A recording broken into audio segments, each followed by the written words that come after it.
Yeah, okay. Yeah, thanks so much for joining, and thanks so much, the Jeff, for like sharing this the great opportunity. I'd like to talk about a bit about launching or doing business in the Japan from the CPA and tax accountant perspective. So let me quickly introduce the myself as well. So I have been working for the Price Waterhouse Coopers for the past maybe 13 or the 14 years.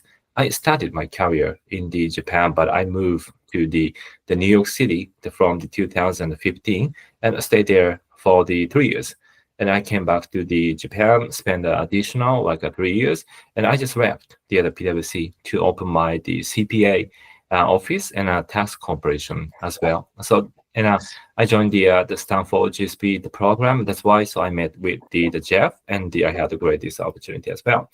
So I'd like to start from the quick question: if you're a business owner or to be a business owner in Japan, there's still an attractive market. The launching or doing business. So I think this is a huge like the question. But does anybody have any idea about the future of the Japan market? Mm-mm. Yeah, okay, okay, yeah. So when I was like the young, or when I was like born, Japan was one of the maybe biggest market in the world. But world GDP ranking, it's ranked as number 4. It used to be number 2. It's at four, the position in the world, and it's projected that Japan is going down like year by year. So maybe India is going bigger, UK is going bigger, but Japan's like the growth rate is quite low compared to other developed countries. Hmm. Yeah, so like it's a 0.3% like the growth rate. So that's why. So we have like a lower the interest rate in the Japan as well. So it's like from the IMF, but seems like the US still has 2.8% of the growth rate for the GDP, and China. So it's going like lower, but still it has like the 4.8% of the growth rate as well. And the India, it's kind of strong, and it has like a 7% of the growth rate, and it accumulates year by year. So that's the reason why. So Japan needs to like maybe step down on the top runner for the GDP race. So I think these are the huge like challenges in the Japan market. The first one is a lack of the innovation. We don't have a Meta, we don't have Amazon, so we don't have Nvidia, so we don't have like the huge the innovation like Sony or Nintendo, so which we had like back in the 1990s or 2000. And we also have like a language, the barriers as well. If the Japanese people are embarking on the foreign market, so they're going to have their language barrier and vice versa as well. And the third one is maybe biggest one, but we are seeing the rapidly shrinking and aging population as well. So I think maybe the 1/3 of the other population might be above maybe 60 in the other Japan, and the newborn like the population is getting like a smaller and smaller year by year. And the complexity of the system is talking about like the regulation, the complexity, taxation, or like the process. So we do like the most of the processing in the documents. We are not using like so much of the technology. That's why sometimes people are seeing the complexity of the process of the system here in Japan. But I think Japan still has the like a possibility of the recovering as well.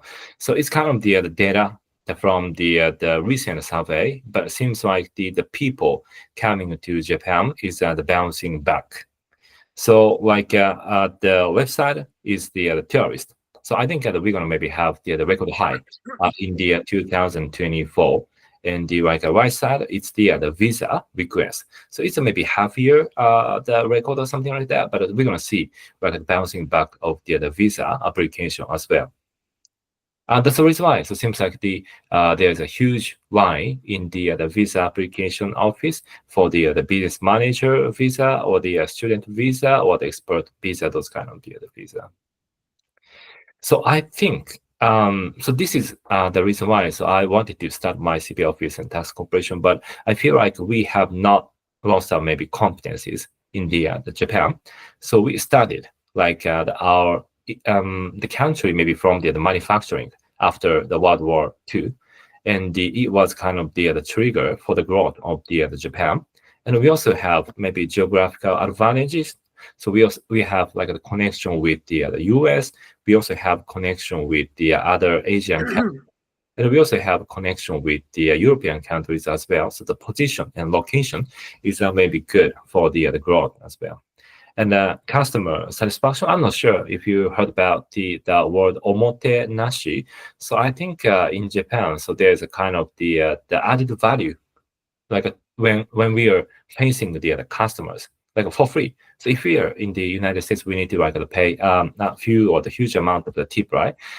In Japan, so we don't need to pay any tip, but so we can have like the quality service from the clerks or the like the shoppers as well. And we also have the strength in the entertainment as well. So maybe the manga or movies or the anime or the music. So these are like the competencies we should maybe use to recover the Japanese economy.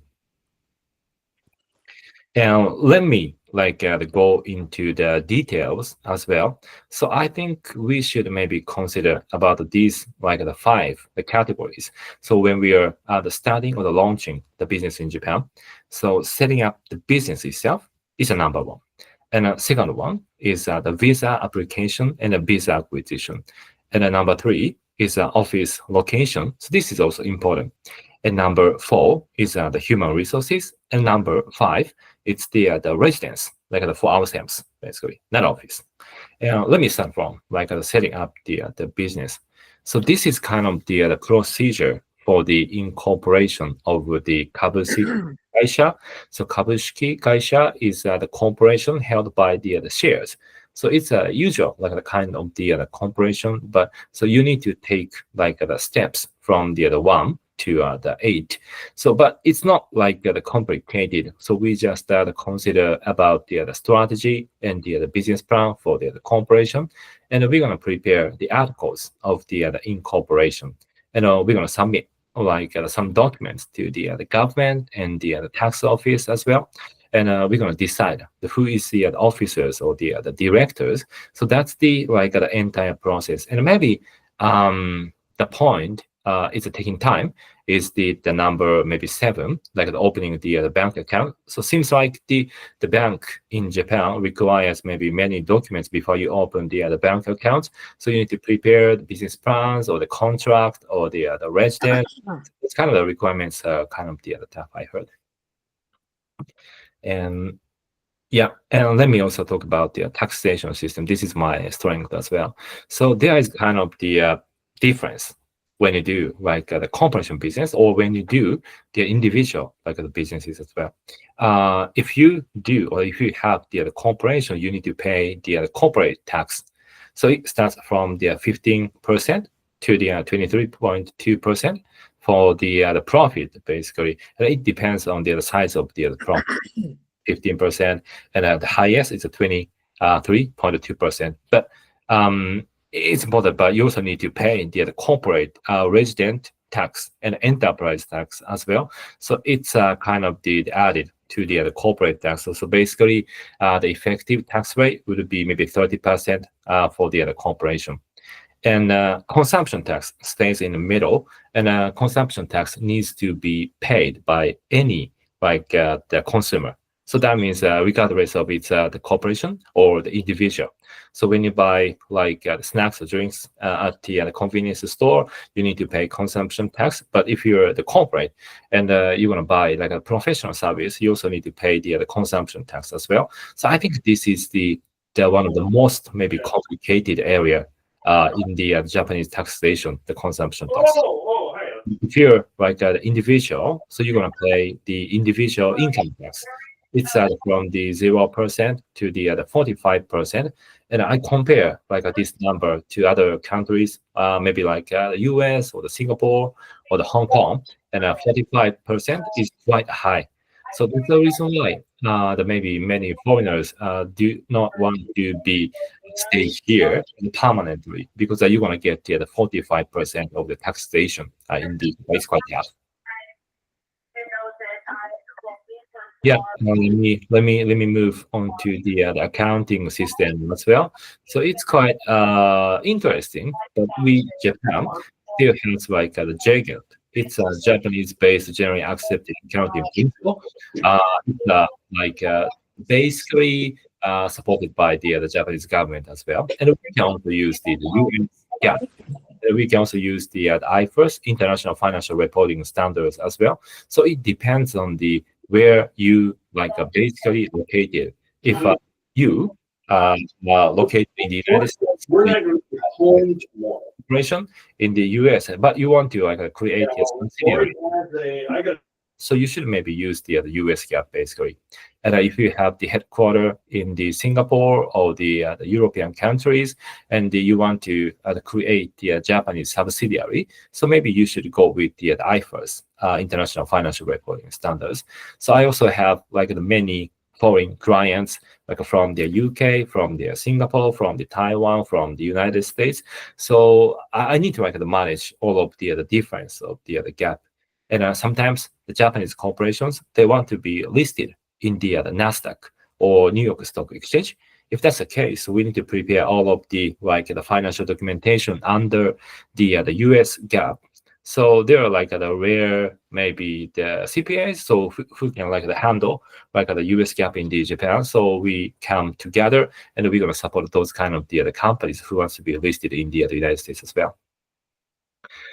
So yeah, so in summary, the global corporate structure will be like determining what gap will be applied.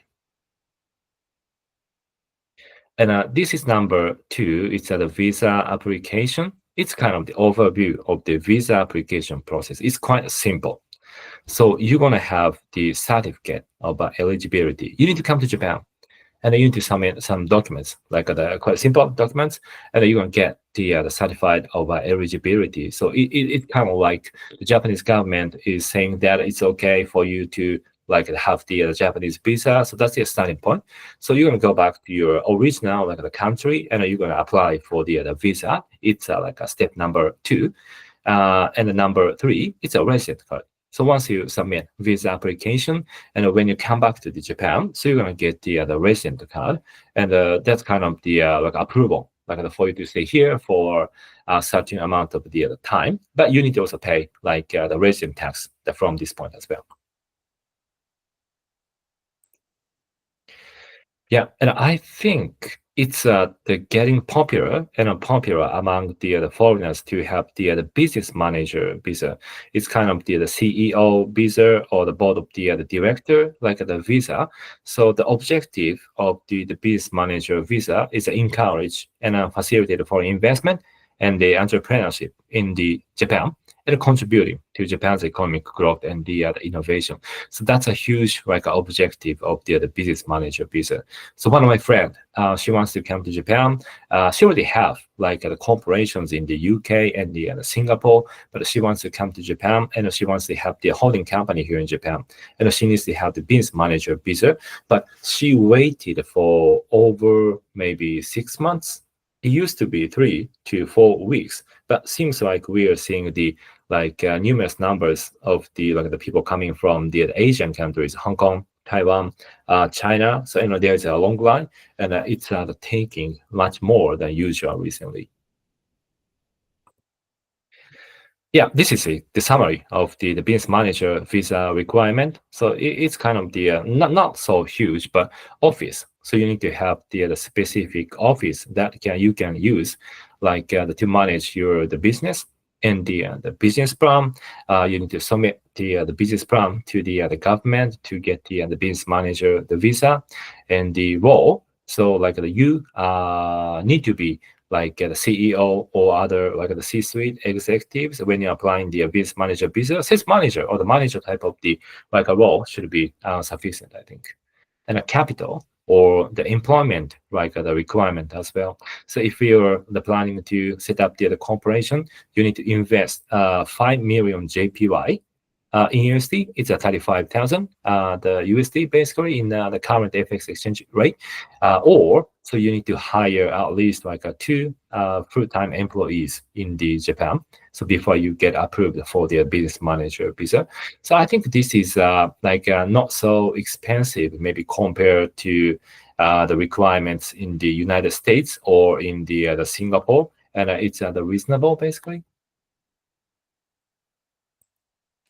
And let me move on to the office location, the topic number 3. So this is interesting survey, like from the e-housing, which area they picked to live in the Tokyo. It's kind of the concentrated, like in the center of the Tokyo. So Akasaka is the 10 minutes, 15 minutes from the Tokyo station, and Nishi, Shinjuku, it's a 20 minutes or 30 minutes from the Tokyo station, but still like the center of the Tokyo as well. And Roppongi is also like a 20 minutes, 15 minutes from the Tokyo station. Minami Aoyama is close to Roppongi, and Yoyogi is close to the Shibuya as well. So as you see, the many like locations which is like the popular to the CEOs or like foreign CEOs are like concentrated in the urban area in the Japan. So I think it's quite high maybe to rent the offices like in these locations, but you're gonna have like quite a good like a connection with the like the specialists, other foreigners, other expats, and the quite great access to the like a center of the Tokyo's or like an information people. So I think that's the reason why like CEOs are choosing this location in Japan. Yeah, but you don't need to like rent entire like the space or the floor when you like launch the business. So in Japan, it's getting more and popular, more and more popular to start from the service share office. And I also like started from the service to like the share office as well. So I have now 10 like staff members, team members, but so I still using like the service share office. I'm planning to like move to bigger maybe office in the next year, but still using like the service share office because it's it has like a quite great access to the center of the Tokyo, but a bit expensive as well.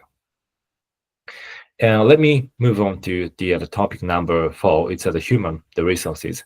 So in other words, so how much of the money it costs to hire people in the other world? It's kind of the like interesting survey from the OECD, I guess. Yeah, OECD. And the so when you see like the red circle on the right side, so it's about half of the United States. So this is my like from my experience, but I think this is correct. So you need to pay only half. So when you hire like the people in the Japan as well. So if you're like launching like the BPO service, business process outsourcing service, and if people in the Japan can do for your business in the United States, so you might be able to capture the value like equal to the difference between United States and America, like the cost of the employment as well. It used to be high, or it used to be like a narrow the difference between United States and Japan. But based on the like a difference of the growth speed of the economy, so the gap is getting bigger and bigger year by year. And this is the number 4, but last 3, like the human, the resources. So this is from the JETRO. So it's the organization which supports your embarking on the Japan market, but the reasonable, the business cost of Japan compared to major cities of the world is kind of the cost, including people, including office, including insurance, and including other costs as well. But when you see the Tokyo, if it's the 100, if you see a New York in the middle, so if it hits like above the 200, right? So that means if you have the specific business idea, and if you can take the money or the sales from the United States, so you can run your business effectively in the Tokyo or the Osaka or the Nagoya. So that's what we can maybe tell from this graph as well. Yeah. So this is kind of the overview, and maybe should I stop? And I'm open for the questions if anybody has any question about my presentation for now. I had a question about the salaries. Is Yeah. that accounting for the like conversions as well, or is that like the base? So it's so okay. So it shows in US dollar at the Right. bottom there. Right. Okay.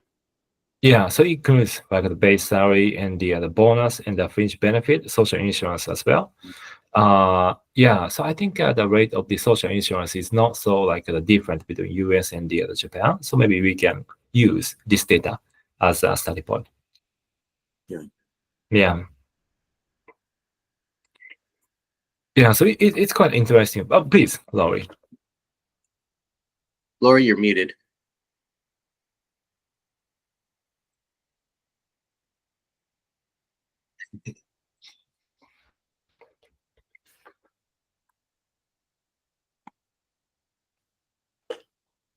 What is the difference in wages between US and say like Tokyo and New York? Yeah, so you're talking about the reason behind the difference, right? So basically, yeah, the price inflation rate is totally different in the Japan, the United States. So it was kind of surprising, but I went back to the New York City last year, and the rent cost for the studio was 4,000 USD, 3,000 USD. It was crazy, right? So if it's the center of the Tokyo city, if we are planning to like the rent the studio, so you just need to pay maybe 1,000 USD.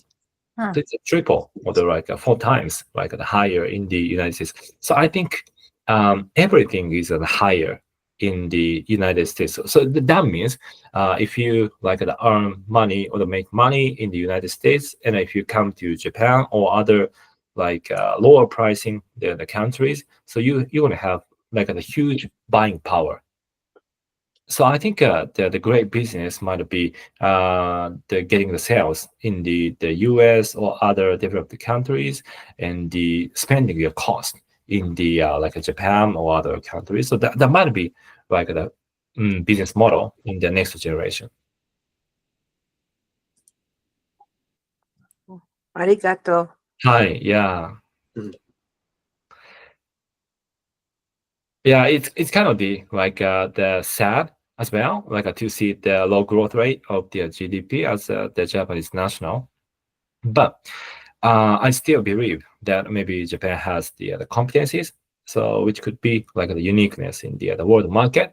So I try to make a bridge like between Japan and other the countries, and want to support Japanese corporations to embark on the foreign markets, or to support like foreign corporations to embark on the Japan market. Yeah. Mm.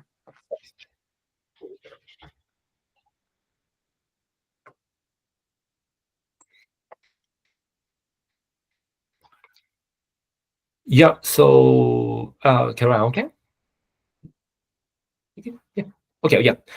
And so I just started like the starting from my tax corporation as well. But I started this tax corporation like 3, 4 months ago.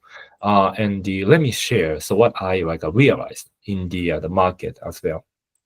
So what we do is like these three axes: tax advisor, accounting advisor. So it's maybe core the business of a corporation.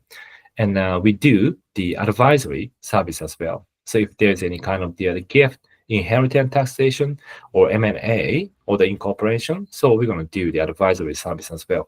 But I just realized that there is a huge like a need for the outsourcing. Mm. Yeah, so it's a business process outsourcing. So we do like bookkeeping instead of the tax returns, just bookkeeping. And we do the salary calculation. We do like a submission of their social insurance documents. So I just realized this is coming from the overall macro trend of the shrinking and the aging population. So when I talk to the owner of the small to mid-sized corporations, they all say so they are short of their resources and the capabilities as well. So they have the accounting staff, but usually they have like a high turnover, and they can't like hire the next applicant for the accounting role, and they also do not have the sufficient competence to do the taxation and accounting, because advancement of the taxation or the social insurance is quite rapid. So they need to catch up, right? That's the reason why. So we are getting like the more and more needs for the outsourcing for the accounting, HR, taxation, and other general affairs as well. And I think this might be a hint, right? So Japan is the one of the fastest maybe country seeing the shrinking population and aging population as well. But so we're gonna see the same kind of the macro trend in the China, Korea, and other Asian countries and some European countries as well. So U.S. has a great like a turnover and a saturation of the people still. But in the U.S., so that's going to be like a small or mid-sized problems in the future as well. So I'm currently seeing some like the opportunities maybe in this the BPO services, and if possible, so I'd like to set up the BPO services. Maybe I'm going to start up like a small the BPO corporation here in the Japan. And once the process and the system is established, I'd like to reach out to the market as well. Type of question. Sure. Where do you outsource? Oh, so we have the outsource basically. So we have the like 2 layers of the professional stuff, like the CPA or certified tax accountant, like myself. And we also have like the part timers, like non-prominent, like the hires as well. So they do not have any certification, but they have the experience in the bookkeeping or the payroll or the social insurance as well. And the cost is totally different. Is it in country? No, yeah, in country, in Japan. So because we have the language barrier, right? So when I was in the New York City, so we outsourced to the Chile, India, and other the countries, so which has like a low cost rate. But in Japan, so we can't outsource to the outside of the Japan. So we need to like confine here in the Japan. Yeah, so that's a starting point.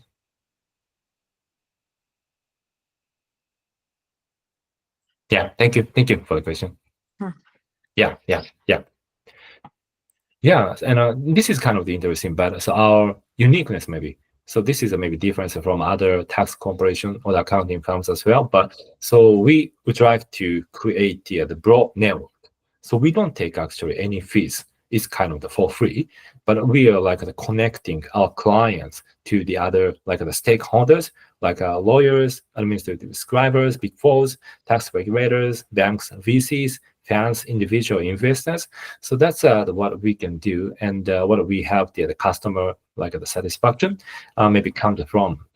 So we want to like seek for like this kind of collaboration with the other specialists, and we want to be an organization like to give the added value to our clients in the future. Yeah, that's kind of the like the entire like the structure of the presentation today, and I was planning to maybe spend the rest of the time sharing our ideas, responding to your questions. So yeah, I'm gonna go back to like the Jeff.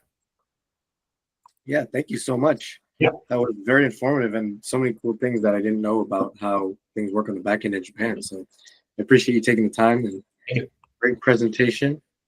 Yeah, I think maybe now would be a great time for us to go around and everyone can kind of share who they are, what they do, and then we can have a chat about different ideas or things of that nature. Carolyn, why don't you start us off? Okay. Hi, everybody. My name's Carolyn Morimoto. I actually I'm retired. Been retired for 15 years. And basically, a lot of my time I give to I volunteer with San Jose State University Asian American Studies alumni. And also, I give a lot of my time to helping people feel better through energy healing. And other things, I have to take care of things at home. I'm on the HOA board here, and just help my friends out and try to keep up with my house. That's about it. Thank you. Awesome. Lori. Hi, I'm Lori, and I'm known as a samurai strategist because as a traumatic brain injury survivor, I really delved into my Japanese background. I'm a third generation Japanese American and really not associated with the culture because we lived out in Inaka, in the country, and our family were farmers, but I found a deep interest in it when started with college. I took 2 years of Japanese because my parents didn't teach me that. Their parents wanted them to become American, so they did. And so culturally, everything I learned, most of it I taught myself or sought out venues and areas to learn about my heritage. And then after the traumatic brain injury, I researched and found out that our family, they gave us a copy of our family crest. I don't know, can you see it? Oh, Yeah. yeah. So it has the 3 stylized swords and the 3 wood sorrel leaves, or the katabami. And it is part of the feudal Japan, the samurai lineage of feudal Japan. And then I wrote a book about it because I wanted to survive. I didn't want to be reading at a 7th grade level. That's where I was in 05 and 07. And then, I don't know if you can see this. Let's see. Hard to see, isn't it? There you go.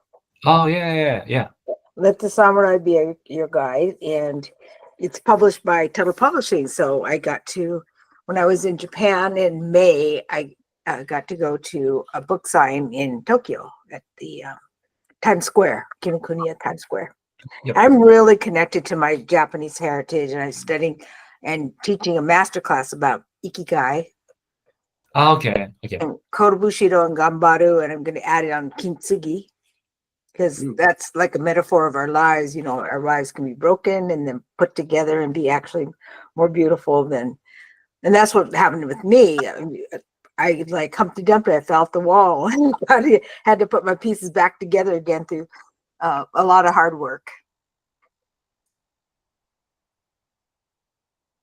So Awesome. that's me. Sure. And tomorrow I'm going to go to the Ikigai seminar where Jeff's father is going to be. The one held by Sam Ushio, right? I think so. I didn't know much about it. I just heard it, I saw it and then I signed up and saw that I could have saved $50, but I didn't. But I'm sure it'll be worth it. Yeah, cool. So that's Yeah, me. And I look for ways to visit Japan because I absolutely love it. I feel so healthy when I go there. I walk and eat and, I just do a lot of, it's much healthier and the food is so much better. Yeah. Even at Kombini, I tell people, if you eat food at the, 7-Eleven here, you're going to get these hot dogs that have been grilled for hours and you don't know what you're getting. But in Japan, you can find really good, decent food for not a lot of money at the Kombinis. Yeah, right. So like onigiri, so it's the $1, but it's amazing as well. So I remember when I went to the New York City like last September, the Big Mac set at the McDonald's. So it was like $16 or something. Yeah. Oh my God! So I need to go back to Japan to have like. Oh, it's expensive, isn't it? Fast food here has gotten more expensive than regular food. Yeah. Right. Oh, Yeah. Aren't they that's what I do. supposed to bring the Japanese 7-Eleven food here Yeah. soon? Yeah, they bought, I think Japanese 7-Eleven bought the corporation that owns the 7-Eleven here, so there should be a conversion to have it be more like in Japan, which would be great. That'd be great. We'll see how that goes, though. Yeah. So how's the restaurants? Do you have like the Japanese the restaurants in your neighborhood? There Probably are, but it's where Jeff nowhere and Carolyn lives near. probably better. But expensive, right? Basically. Yeah, compared to Japan, it's more expensive, and then the quality is so different.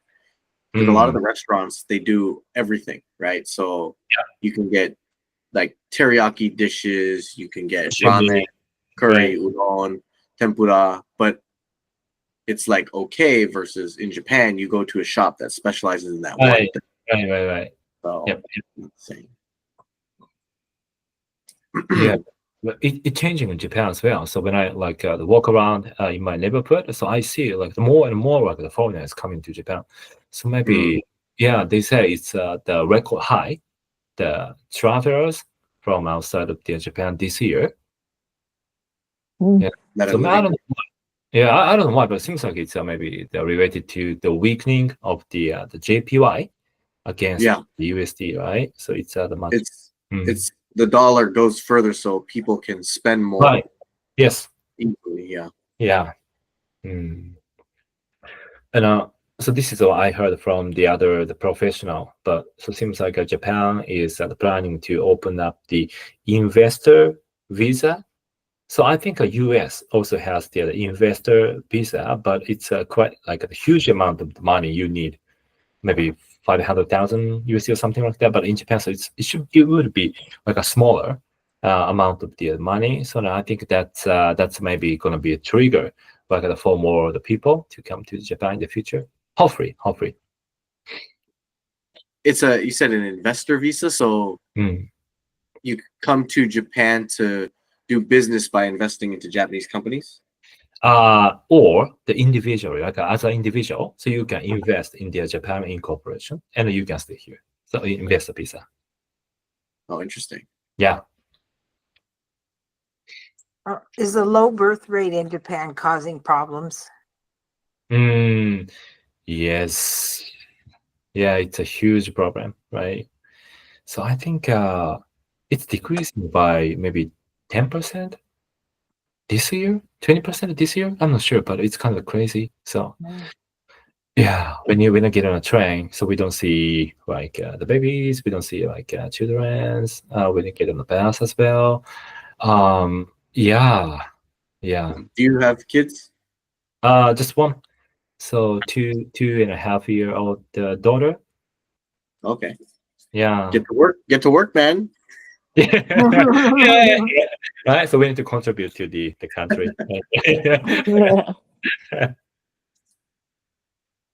Yeah. So That's are it. most Yeah, go ahead. are most of your clients in Japan then? And are you also doing international work outside of? Yeah, it's interesting question. So because this one, and the tax corporation. So when you open corporation here in Japan, so you need to have the public tax accountant. And I don't do much of the tax work now. So because I'm sending over the tax work to the partner. So she's also the public tax accountant as well. And we basically have like a domestic clients for this tax corporation. But this one, so this is just by myself, like a CPA office. And I'm currently maybe 75% of my clients are foreign corporations. Oh, interesting. Yeah. So foreign corporations that are doing business in Japan?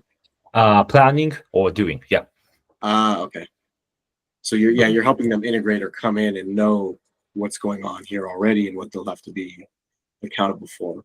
Exactly. So some of my clients, they want to be listed here in Japan in the future.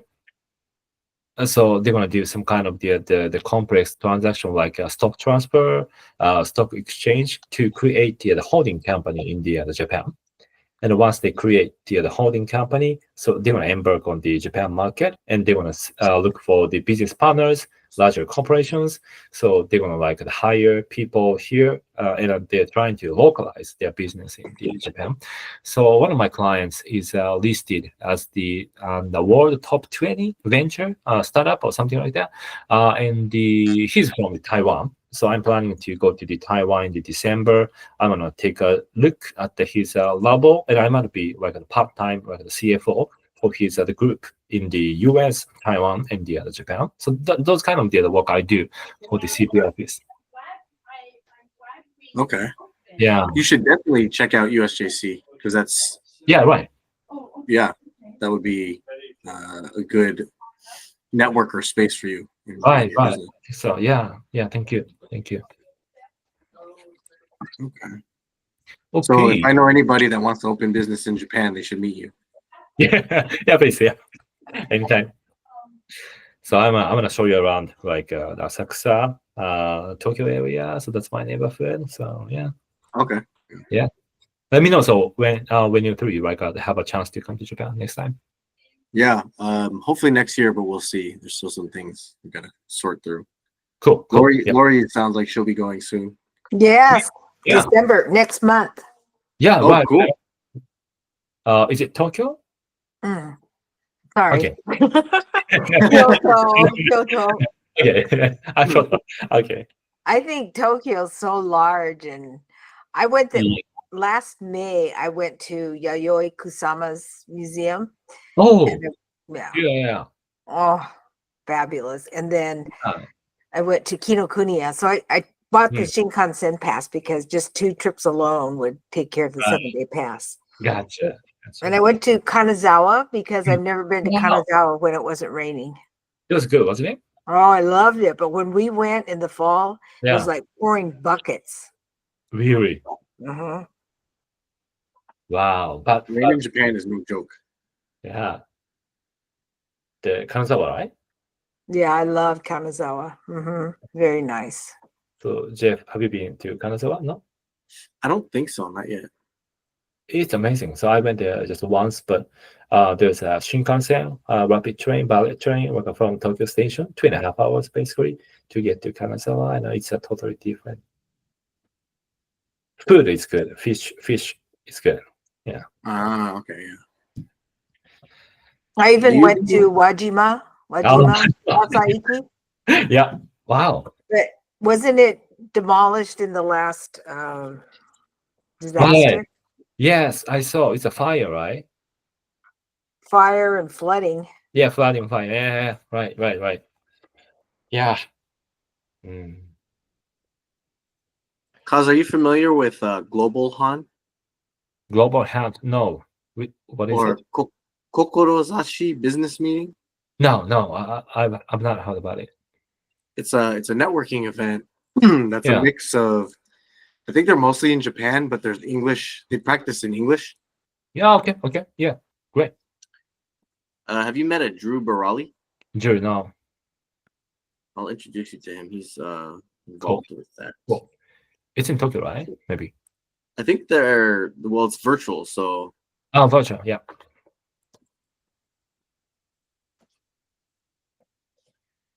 it'd be a good contact.